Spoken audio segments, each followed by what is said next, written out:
दोस्ती हम नहीं तोड़ेंगे, तोड़ेंगे दम गई तेरा साथ ना छोड़ेंगे।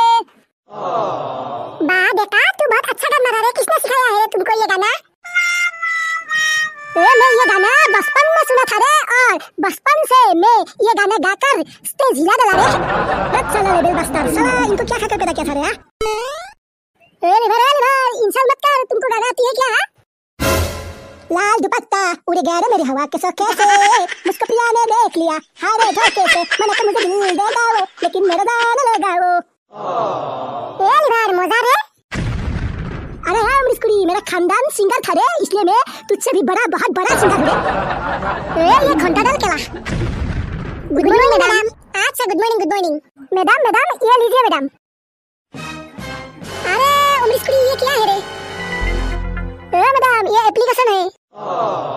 अरे साला गधा, ये एप्लीकेशन तुम किस लिए दिया रे?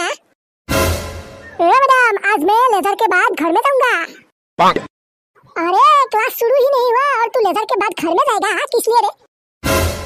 मैडम आज मेरा गर्लफ्रेंड का हैप्पी बर्थडे है, इसलिए मैं आज घर में जाऊंगा। साला निराश साला, तुमको शर्म नहीं आती है क्या? साला बदमाश, तुमको मैंने कल एबीसीडी मुखस्त करने के लिए कहा था ना, क्या? हाँ मैडम मैं पूरा एबीसीडी मुखस्त किया। अच्छा ठीक है, पहले तू एबीसीडी पढ़ के सुना, उसके बाद तो घर में जाना, ठीक? अच्छा ठीक है मैडम, सुनिए। A for appy, B for बिरी, C for cigarette, D for drugs। साला बदमाश है, साला चुप, साला तुम ये एबीसीडी मुखस्त क्या है? साला चुप, साला बदमाश, तुमको मैंने आज ऐसे मारूंगा साला। साला बदमाश, और ले आज से घर में होमवर्क करेगा ना? हाँ मैडम आज से मैं घर में होमवर्क करूंगा।